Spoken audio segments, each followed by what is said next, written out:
ئێرە شەقامی ڕەشۆمە لە شاری مانچستەری بەریتانیا. شوێنکاری زۆربەی کوردەکان لێرەیە. مەریوان یەکێکە لەو هەزاران کوردەی 20 ساڵە لەم شارە دەژی و خاوەن نووسینگەی خۆیەتی و لەگەڵ کۆمپانیایەکیش کار دەکات.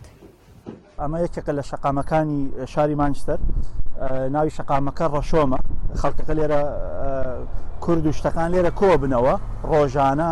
سەبەبی کۆبوونەوەی خەڵکەکەش لێرە بەعزێ مەدعەمی کوردی لێیە، چایخانەی لێیە کە هەرچەند ئێستا لۆکداونە و خەڵکێک لێرەیە ئیشی پۆستوشتی وای خۆیەکە.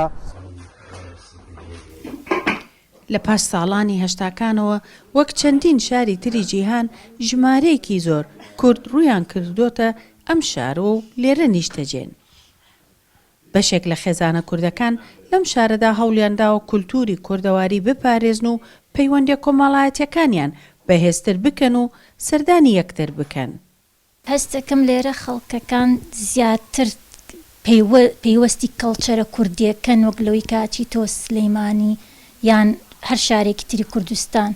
من وا ئەیبینم یعنی لێرە هەستەکەم ئایلە کوردەکان زیاتر پەیوەستی کەڵچەرەکەن، یعنی بۆ نەریتی ئێمە گەورەکراین ئەمانەی مناڵەکانیشمان وا فێرکەین.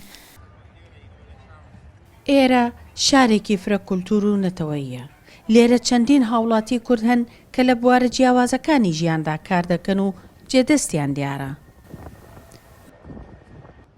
کۆمەڵێک مەنتیقە هەیە لێرەوە ناوچەند زۆربەی شوێنە کوردیەکانی لێەوە مەش ئاسانکارێکی زۆری کردووە بۆ کوردیەکان. توانین بڵین کوردستانێکی بچووک لە شاری مانچستەرا هەیە و کۆمەڵێک ڕێکخراو هەیە، پارێزەری باش هەیە و تەنانەت لە سنتەری شاری مانچستەر درەختێک هەیە بە ناوی درەختی عومەری خاوەرەوە کە زۆربەی چالاکی سیاسیەکان، چالاکی ئەدەبیەکان، هونەریەکان لێرە یاساز دەکرێەوە بە ئەنجام ئەگەێنرێ.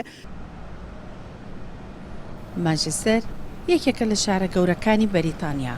ژماری دانیشتوانەکەی نزیکەی 3 ملیۆن کەسە.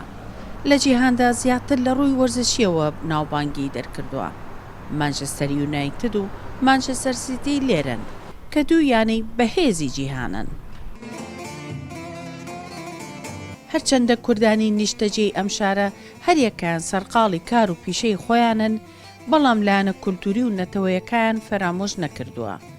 بەشێکیان ساڵانە لە بۆنە و یادەکاندا کۆ دەبنەوە و هەڵوێستی خۆیان لەسەر پرسە جیاوازەکان دەخەنە ڕوو.